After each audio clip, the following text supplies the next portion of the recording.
ನಮಸ್ಕಾರ ಸ್ನೇಹಿತರೆ, ತಮ್ಮೆಲ್ಲರಿಗೂ SRG ಯೂಟ್ಯೂಬ್ ಚಾನಲ್ಗೆ ಸ್ವಾಗತ. ಕಳೆದ ಒಂದು 2-3 ದಿನಗಳಿಂದ ನೋಡ್ತಾ ಇದ್ದೀವಿ ನಾವು ನಕಲಿ ಎನ್ಕೌಂಟರ್ ಬಗ್ಗೆ. ಈ ನಕಲಿ ಎನ್ಕೌಂಟರ್ ಹೇಗಾಯ್ತಪ್ಪ ಅನ್ನೋದ್ರ ಬಗ್ಗೆ ತಿಳ್ಕೊಳ್ಳೋಣ ಸ್ನೇಹಿತರೆ.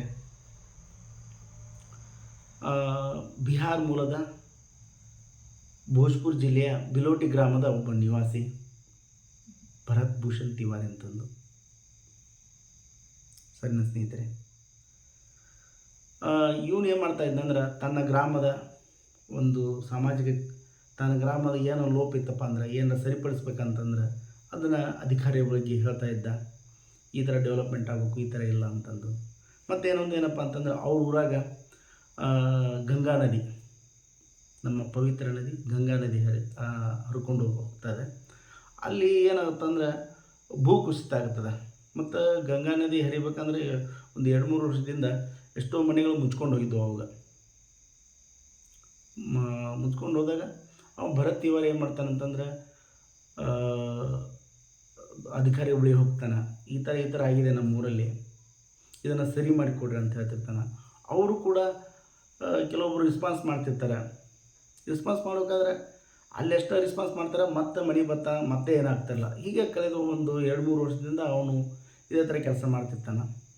ಸಮಾಜ ಉದ್ಧಾರ ಆಗ್ಬೇಕಂತಂದ್ರೆ, ಕೆಲವೊಬ್ಬರು ಭ್ರಷ್ಟ ಅಧಿಕಾರಿಗಳದ್ದು ಹೋರಾಡಬೇಕಂತಂದ್ರೆ ಗೋಲಿ ಹೊಡಿಬೇಕೊಂದು, ಇಲ್ಲ ಗೋಲಿ ತಿನ್ನಬೇಕೊಂದು, ಈ ಒಂದು ಮಾತಂತ ನಾವು. ಈ ಒಂದು ಮಾತಂದಾಗ ಡಿಪಾರ್ಟ್ಮೆಂಟಿಗೆ ಸಿಟ್ಟಾಗುತ್ತೆ ಇವನ ಮೇಲೆ. ಸರಿನಾ ಸ್ನೇಹಿತರೆ, ಇವನು ಅಕ್ರಮ ಶಸ್ತ್ರಾಸ್ತ್ರಗಳು ಹೊಂದಿದ್ದಂತಂದು. ಯಾಕಂದ್ರೆ ಅವನ ಹತ್ರ ಗನ್ ಇರ್ತೈತಿ. ಈ ಗನ್ ಹೆಂಗೆ ಬಂತಪ್ಪ ಅಂದ್ರೆ, ಈಗ ಬಿಹಾರದಾಗ ಕೆಲವೊಂದು ಏರಿಯಾದಾಗ ಯುವಕರ ಪ್ರತಿಯೊಬ್ಬರ ಮನೆಗೆ ಗನ್ ಇದ್ದಾವೆ. ಕೆಲವೊಬ್ಬರ ಮನೆಗೆ, ಎಲ್ಲರ ಮನೆಗೆ ಅಂತಲ್ಲ, ಕೆಲವೊಬ್ಬರ ಮನೆಗೆ ಗನ್ ಇದ್ದಾವೆ.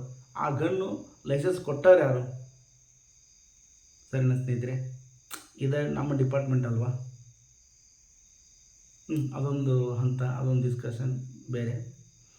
ಈ ಥರ ಅಂದಾಗ ಸೋಷಿಯಲ್ ಮೀಡಿಯಾದಲ್ಲಿ ಅವನು ಈ ಥರ ಒಂದು ಹೇಳಿಕೆ ಕೊಡ್ತಾನೆ, ಭ್ರಷ್ಟ ಅಧಿಕಾರಿಗಳಿದ್ದು ಹೋರಾಡಬೇಕಂದ್ರೆ, ನಮ್ಮ ಒಂದು ಬದುಕನ್ನು ನಾವು ತಿದ್ಕೋಬೇಕಂತಂದ್ರೆ ಗೋಲಿ ಹೊಡಿಬೇಕೊಂದು, ಇಲ್ಲ ಗೋಲಿ ತಿನ್ನಬೇಕೊಂದು, ಈ ಒಂದು ಮಾತಂದಾಗ ಎಲ್ಲ ಡಿಪಾರ್ಟ್ಮೆಂಟ್ ಕೂಡ ಹುಷಾರಾಗಿ ಜೂನ್ 17ರಂದು ಅವನ ಜೊತೆ ಮಾತುಕತೆ ನಡೆಸ್ತಿರ್ತಾರೆ. ನನ್ನ ಬಾಜು ಯಾರು ಬರೋಕ್ಕೆ ಹೋಗ್ಬಿಡ್ರಿ ಅಂತಂದು ಹೇಳ್ತಾನೆ. ಅವನು ಗನ್ ಇರ್ತೈತೆ ಅವನ ಕೈಯಾಗ, ಮಂಚದ ಮೇಲೆ ಕೂತ್ಕೊಂಡಿರ್ತಾನೆ. ಮತ್ತು ಒಂದು ತಾಯಿ ಮೇರೆಗೆ ಮನೆ ಮೇಲ್ಗಡೆ ಹೋಗ್ತಾನೆ. ಮನೆ ಮೇಲ್ಗಡೆ ಹೋಗಿ ಒಂದು ಗಾಳಿಯಲ್ಲಿ ಒಂದು ಗುಂಡು ಹಾರಿಸ್ತಾನೆ. ಗುಂಡು ಹಾರಿಸಿದ ಮೇಲೆ ತಾಯಿ ಮಾತು ಕೇಳ್ಕೊಂಡು ಕೆಳಗಡೆ ಬರ್ತಾನೆ. ಕೆಳಗಡೆ ಬಂದಾದಮೇಲೆ ನೋಡ್ತಾ ಇದ್ರಿ ನೀವು, ರಸ್ತೆಯಲ್ಲಿ ಇರ್ತಾನೆ ಅವನು. ರಸ್ತೆಯಲ್ಲಿದ್ದಾಗ ತನ್ನ ಕೈಯಲ್ಲಿ ಒಂದು ಪಿಸ್ತೂಲ್ನ ಎಸಿತಾನೆ ಕೆಳಗಡೆ, ಗನ್ ಎಸಿತಾನೆ ಅವನು. ಪೊಲೀಸರ ಹತ್ರ ಎಸಿತಾನೆ. ಎಸ್ದಾದ್ಮೇಲೆ ಪೊಲೀಸರು ಅವನು ಎನ್ಕೌಂಟರ್ ಮಾಡ್ತಾರೆ. ಸರಿನಾ ಸ್ನೇಹಿತರೆ, ನೋಡಿ, ನಾವು ಒಂದು ವ್ಯವಸ್ಥೆ ಬಗ್ಗೆ ಮಾತಾಡಿದರೆ ಒಬ್ಬ ಸಾಮಾಜಿಕ ಹೋರಾಟಗಾರ ಅವನು ವ್ಯವಸ್ಥೆ ಮಾಡಿದರೆ ಎನ್ಕೌಂಟರ್ ಆಗ್ತಾರೆ. ಇನ್ನು ಇದ್ರ ಬಗ್ಗೆ ಯಾವ ಥರ ಹೇಳಬೇಕು? ಪೊಲೀಸರಂತಾರ, ಇಲ್ಲ ಅವನು ನಮ್ಮ ಮೇಲೆ ಫೈರ್ ಮಾಡ್ತಾ ಇದ್ದ, ನಮ್ಮ ಒಂದು ಆತ್ಮರಕ್ಷಣೆಗೋಸ್ಕರ ನಾವು ಅವನು ಫೈರ್ ಮಾಡಿದ್ದೀವಿ, ಅವನು ಒಂದು ಗುಂಡು ಹಾರಿಸಿದ ಗುಂಡು ನಮ್ಮ ಕಾರಿನ ಒಂದು ಬಾನೆಟ್ ಬಿದ್ದೈತಿ, ಜೀಪ್ ಬಾನೆಟ್ ಬಿದ್ದೈತಿ, ಹಾಗಾಗಿ ನಾವು ನಮ್ಮ ಆತ್ಮರಕ್ಷಣೆಗೋಸ್ಕರ ನಾವು ಅವನು ಫೈರ್ ಮಾಡಿದ್ದೀವಿ. ಜೂನ್ 17, 2026ರಂದು ಅವನು ಎನ್ಕೌಂಟರ್ ಮಾಡ್ತಾರೆ. ಡಿಪಾರ್ಟ್ಮೆಂಟ್ ದೃಷ್ಟಿಯಲ್ಲಿ ಅದು ಅಸಲಿ ಎನ್ಕೌಂಟರ್, ಆದರೆ ಸಾರ್ವಜನಿಕ ದೃಷ್ಟಿಯಲ್ಲಿ, ಅವರ ತಂದೆ ತರ ದೃಷ್ಟಿಯಲ್ಲಿ ನಕಲಿ ಎನ್ಕೌಂಟರ್ ಸ್ನೇಹಿತರೆ. ಯಾಕಂದ್ರೆ ಅವನು ಆಲ್ರೆಡಿ ತನ್ನ ಹತ್ರ ಇರೋ ಗನ್ನನ್ನು ಎಸ್ತಿದ್ದ ಪೊಲೀಸರ ಕಡೆ. ಅವನ್ನ ಅರೆಸ್ಟ್ ಮಾಡಿಕೊಂಡು ಕರ್ಕೊಂಡು ಹೋಗ್ಬೋದಿತ್ತಲ್ವ? ಅರೆಸ್ಟ್ ಯಾಕೆ ಮಾಡಲಿಲ್ಲ?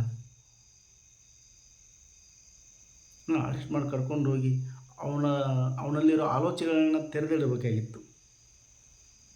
ಸರಿನಾ ಸ್ನೇಹಿತರೆ, ಯಾರು ಕೂಡ ಒಬ್ಬ ಸಾರ್ವಜನಿಕ ಹುಡುಗ, ಒಂದು ಹುಡುಗ ಯಾರ ಮೇಲೆ ಕೂಡ ಫೈರ್ ಮಾಡೋದಿಲ್ಲ. ಅವನು ಫೈರ್ ಮಾಡಿದ್ನ ಏನಂತಂದ್ರಲ್ಲ, ಅವನು ಫೈರ್ ಮಾಡೋಕ್ಕೂ ಮುಂಚೆ ಅವನು ಹಿಸ್ಟ್ರಿ ತೆಗಿಬೇಕಿತ್ತಲ್ಲ. ಇವರು 2-3 ವರ್ಷದಿಂದ ನೋಡ್ಬೇಕಿತ್ತಲ್ಲ ಅವ್ನು ಯಾರ ಮೇಲೆ ಏನಂತಾರೆ ದರ್ಪ ತೋರಿಸಿದಾನ, ಏನು ಮಾಡಿದಾನ? ಯಾರಿಗೇನು ಮಾಡಿಲ್ಲಲ್ಲ ಅವನು. ತನ್ನ ಒಂದು ಊರು ಉದ್ಧಾರ ಮಾಡೋಕ್ಕೆ ಬಂದಿದ್ದಾನೆ. ಅದನ್ನು ಸೋಷಿಯಲ್ ಮೀಡಿಯಲ್ಲಿ ಹಾಕ್ತಿದ್ದ, ನನ್ನ ಊರು ಹಿಂಗಿದೆ, ಈ ಥರ ಮಾಡಿಕೊಡಿ ಅಂತಂದು ಸಾರ್ವಜನಿಕರ ಹತ್ರ ಕೇಳ್ತಿದ್ದ. ರಾಜಕಾರಣಿಗಳು ಬರ್ತಾರೆ, ಓಟ್ ಹಾಕ್ಸ್ಕೊಂತಾರೆ, ನಾವು ಅದು ಮಾಡ್ತೀವಿ ಇದು ಮಾಡ್ತೀವಿ ಡೆವಲಪ್ಮೆಂಟ್ ಅಂತಾರೆ, ಯಾರೂ ಮಾಡೋದಲ್ಲ, ಮತ್ತೆ ಹೋಗ್ತಾರೆ. ಇದ್ರ ಬಗ್ಗೆ ಧ್ವನಿ ಎತ್ತಿದ್ದ ಅವನು. ತನ್ನ ಒಂದು ಮನೆಗೋಸ್ಕರ ನನ್ನ ಮನೆ ಹಿಂಗೈಕಿ ಈ ಥರ ಮಾಡಿ ತನ್ನ ಸ್ವಂತಿಕೆಗೋಸ್ಕರ ಏನು ಮಾಡಿಲ್ಲ ಅವನು. ಜನರ ಪರ ವಾದ ಮಾಡಿದ. ತನ್ನ ಊರು ಉದ್ಧಾರ ಆಗಬೇಕು, ತನ್ನ ಜನ ಉದ್ಧಾರ ಆಗಬೇಕಂತಂದು ವಾದ ಮಾಡಿದವನು. ಅಂಥವನಿಗೆ ನಕಲಿ ಅಂದ್ಕೊಂಡ್ರ ಸ್ನೇಹಿತರೆ. ಇದು ಕೂಡ ವಿರೋಧ ಪಕ್ಷದವರು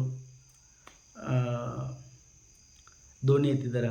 ಮತ್ತು ಇದನ್ನೇನಪ್ಪ ಅಂತಂದ್ರೆ ಆಡಳಿತ ಪಕ್ಷ ಈಗ ಇದನ್ನು ಆಲ್ರೆಡಿ ತನಿಖೆ ನಡೆಸ್ತಾ ಇದ್ದಾರೆ. ಇನ್ನು ಏನಾಗುತ್ತೋ ಗೊತ್ತಿಲ್ಲ ತನಿಖೆ. ಸರಿನಾ ಸ್ನೇಹಿತರೆ, ಈ ಒಂದು ಭರತ್ ಭೂಷಣ್ ತಿವಾರಿ ಬಗ್ಗೆ ಅವರ ಆತ್ಮಕ್ಕೆ ಶಾಂತಿ ಸಿಗಲಿ ಮತ್ತು ಸತ್ಯ ಹೊರಗೆ ಬೀಳಲಿ. ಇಲ್ಲಿ ಯಾವುದೇ ಥರ ರಾಜಕೀಯ ಕೈವಾಡ ಆಗಬಾರ್ದು, ಸತ್ಯ ಹೊರಗೆ ಬೀಳಲಿ. ಈ ಒಂದು ಭರತ್ ತಿವಾರಿ ಬಗ್ಗೆ ನಿಮ್ಮ ಮನಸ್ಸಿಗೆ ಕಂಪನಿ ತಿಳಿಸಿ ಸ್ನೇಹಿತರೆ. ಮತ್ತೆ ಮುಂದಿನ ಸಿಗೋಣ. ಎಲ್ಲರಿಗೂ ನಮಸ್ಕಾರ.